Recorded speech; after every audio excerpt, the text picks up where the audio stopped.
Good morning. Happy Friday. We are speaking on Friday, and this is Amanda Martinez. It's so nice to be in the virtual room with you. Oh, it's lovely to be here with you. Thank you so much for having me. So Amanda, I'm gonna be honest. I've known of your work for a while. We live in the same city, Toronto, Canada, and I've never had a chance to speak with you. So now that I have the opportunity, I'm really looking forward to it. So thank you for the music. Oh, likewise.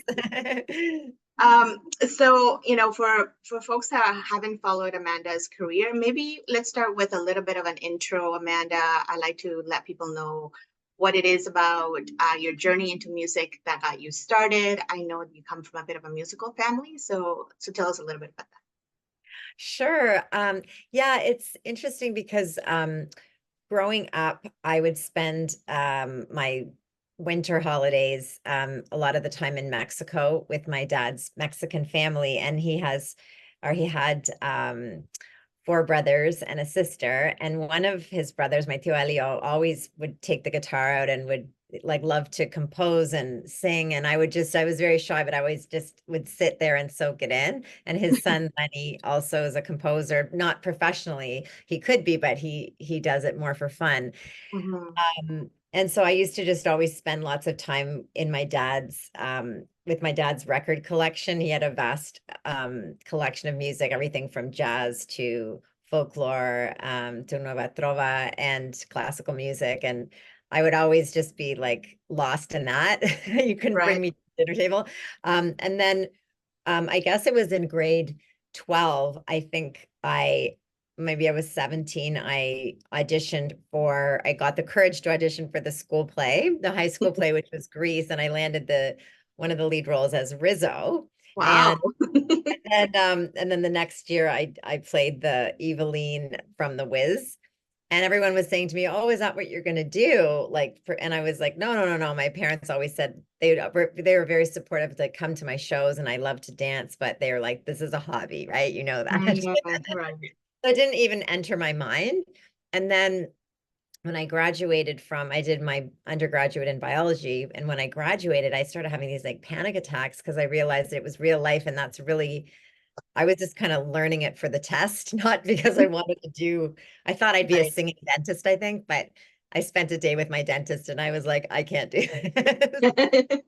So, I think I met someone, Darcy, a musician, talented musician when I was at the University of Western Ontario, and he had a Latin group that used to perform at little restaurants. And so I did that with him. Mhm. But it wasn't until I graduated from my master's in international business that I started pursuing it uh, seriously at the age of 30.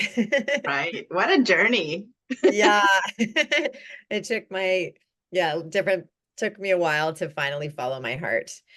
But I mean, music was always there. So I think, or the arts, I guess, in general, were always there for you. So, For sure. I'm not to insert myself in the conversation, but relatable, right? We have passions and we can navigate both worlds, and eventually you find a place that makes you really happy. Yeah, no, absolutely. I think music was such a part. Like there was always music in my home. I would know like Sunday mornings, it would be classical, and I knew, okay, it's Sunday. And then as soon as my dad came home from work, he always would put on music to relax, whether it was like bossa nova or Mhm. um, classical. So yeah, it was always in me. But I think I remember going through this. It was really like a program for mental health, for depression and anxiety. And I remember we did this art therapy class.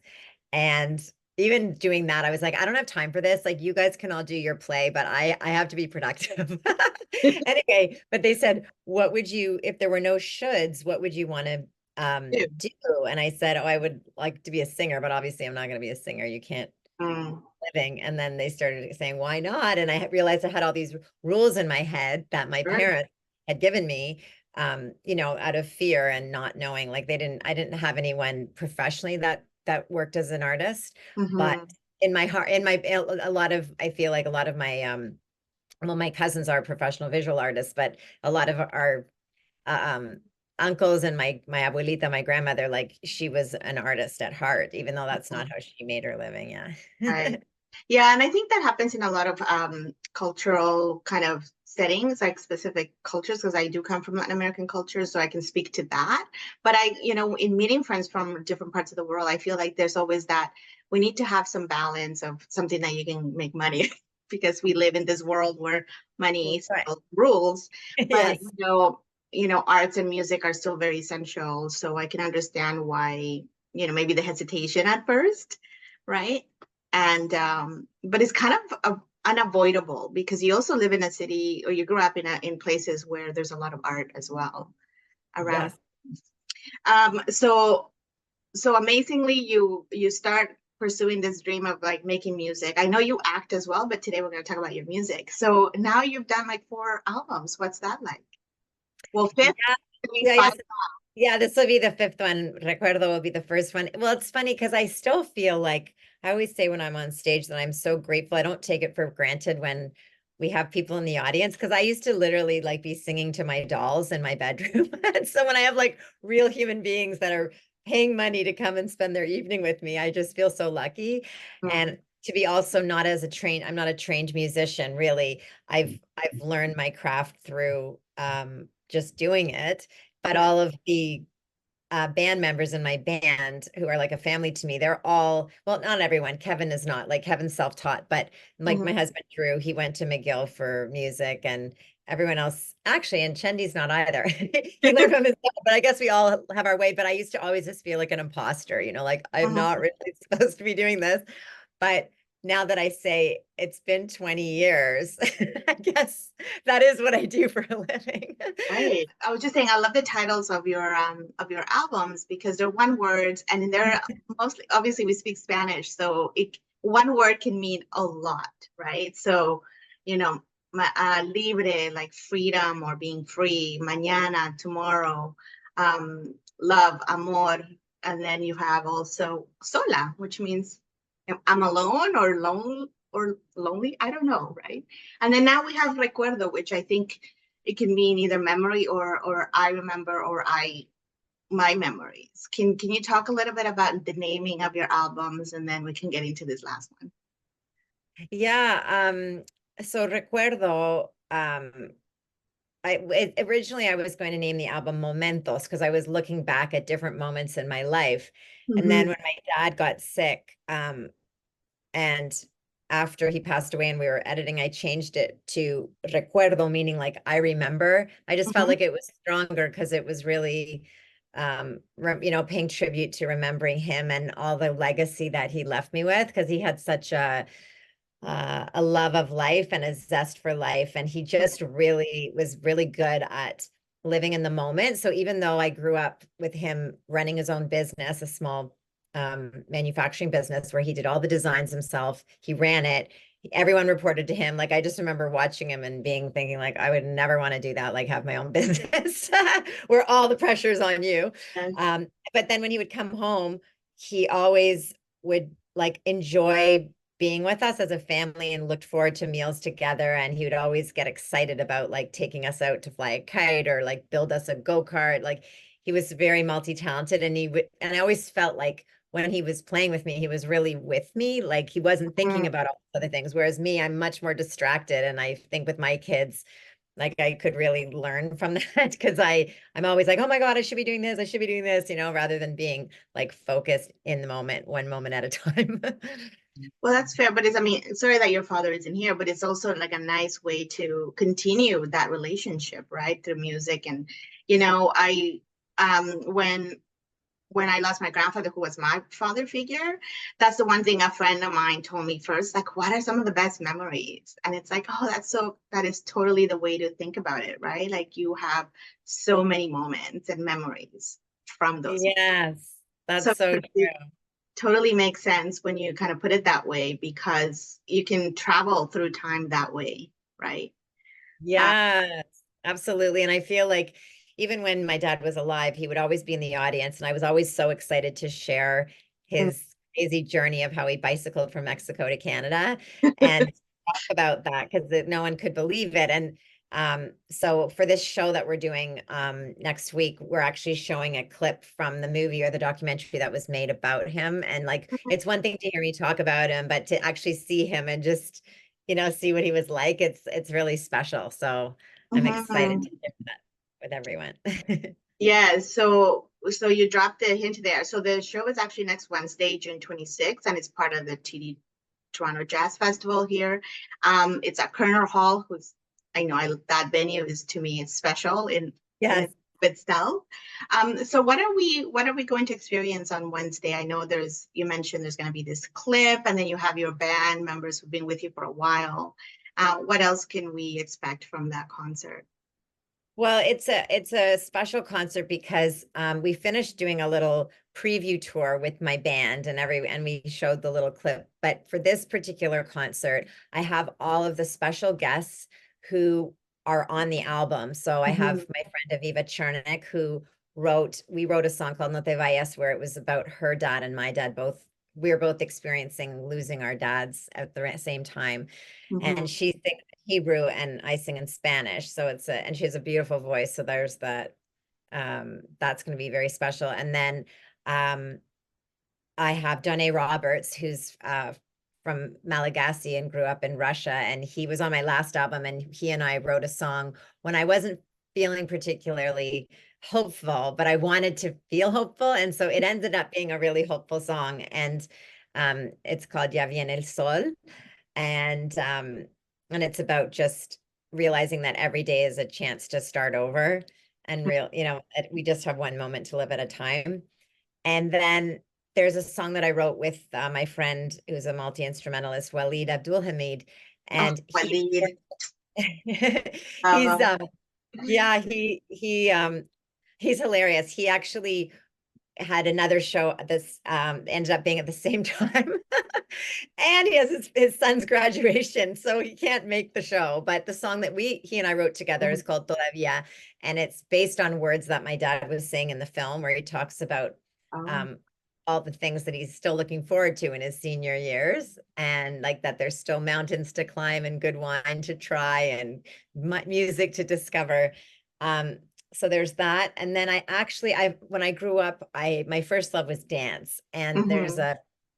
a beautiful Mexican Canadian flamenco dancer. Well, she does contemporary dance as well, choreographer. You may know her as Sophie Gulino, and Mhm. she is going to be featured in the show, which is really exciting.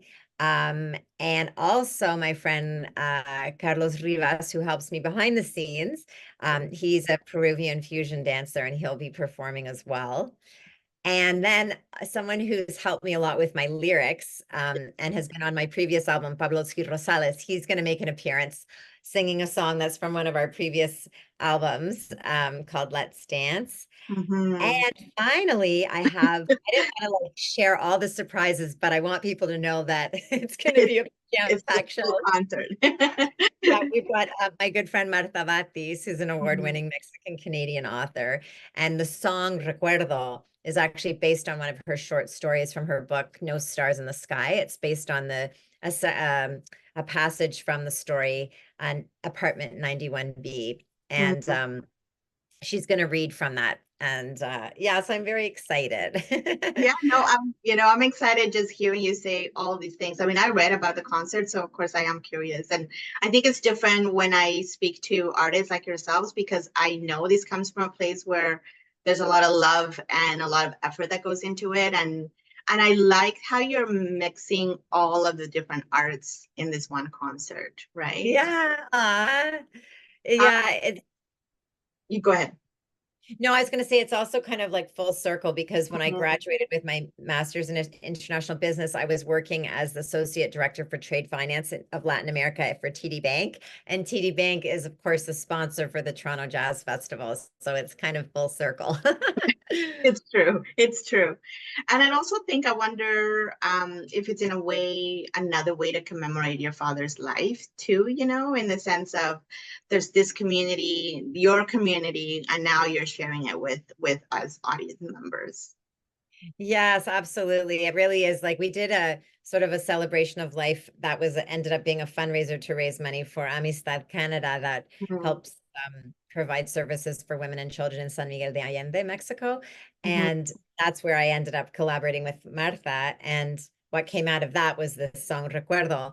Right. But now it's just, I love, yeah, it is like a sharing of my dad's legacy. And I even have my cousin Danny and his sister Veronica and her family and his wife they're coming in from out east. Veronica lives in New Brunswick and my cousin Danny lives in Tijuana, Mexico. So excited that they're going to be there. Oh, So it sounds so nice. It's so nice. It's like yeah, a family reunion, and yeah, also, we get to be part of this, essentially. yeah. So that's amazing. So Amanda, I know that you do other work. So is this sort of like the launch of Recuerdo, the album, and then it's going to be released? What's the plan for it? Yeah, so yeah, we have released a single from it called Mi Libertad or My Freedom. And it was funny but yeah, I can speak to that.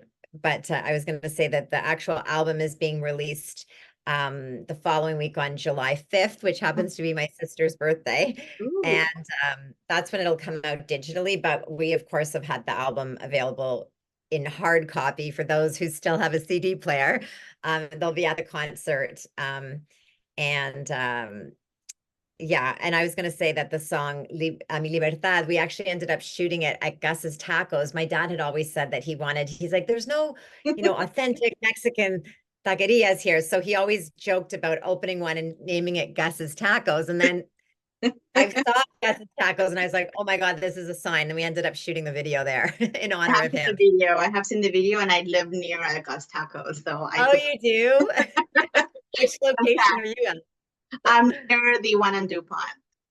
Oh, nice.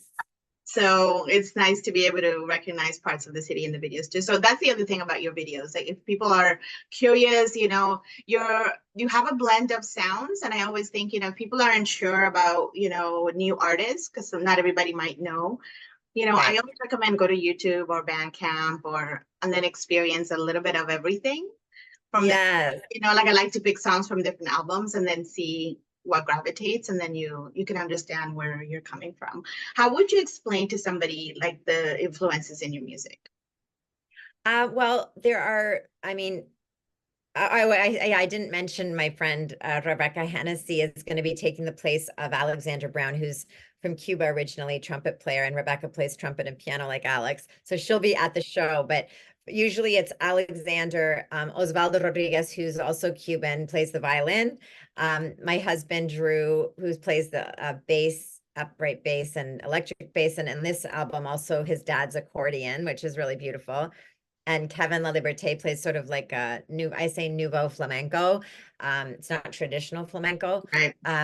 So it's kind of a mixture. And Chendi, of course, playing percussion, all Mhm. different, like the djembe, the cajon, timbal. So I feel like it's a blend where we're all sharing our different styles, like my Mexican background and my Yes. mom from South Africa. Like it's just a real I'd say fusion, but it's music that is not like hardcore salsa. Like some of the songs you can dance to, but a lot of it is soothing music. People tell me that it's music that sort of soothes your soul that you can have in the background when you're cooking or enjoying dinner. And I find it relaxing for me, and it also it's uplifting music. Yeah. Yeah, no, I appreciate that too, because I find that it's not always background music to me. Sometimes it's music because I also want to just be in the moment with the music, right? Because Yes. during the week, we're always sort of, like you said, you're also distracted and we're doing a lot of different things. And there are times when you just want music for enjoyment or Yeah. maybe with a book, right? That's so true. And I feel like that's the one time when I do feel in the moment is when I'm on stage Mm, with the music. I can actually just like be with it. But I also wanted sure. to mention my good friend Jorge Lopez, who's Mhm. from Mexico originally, and he's not on the album, but he was the first guitarist that I work with, and he was friends with my dad, and I really wanted him to be part of the performance. So he's coming to do one of the boleros that my dad and mom loved, called Contigo Aprendí. Oh, I Armando. love it. Who doesn't love boleros? People should I learn know, more. right? So maybe I'll put a couple of links for people to go and explore some music as well. Amanda, for people who want to follow your journey, I know we have your website, amandamartinez.ca, that I can link to. Do you use any socials? I always ask. Yeah, I do. I have Instagram, it's Amanda Martinez Music, and Facebook, same thing, my Amanda Martinez Music page, and then Twitter is Amanda Martinez M. I'm not good at all of them all at the same time, No, but I try and keep it's up. impossible. Yeah, I know, right? I know it's hard to keep up, but in case people want to know, some how it is, people want to know in real time or share the experience that they're going to the concert again, June 26th, Yeah, and we've their actually, sentiments. yeah, I was going to say that we are, as the days unfold, we're sharing little reels where we're featuring each of the different members of my band and each of the Mm. different guests, so you can get to know them before the concert. Oh, awesome. That's so great. So that's at Amanda Martinez Music, everyone. I'll be sure to tag, of course. Amanda, it's so lovely to speak with you. I am so excited for you for Wednesday. Oh, thank you so much for having me, Heidi. I really appreciate it. Thank you.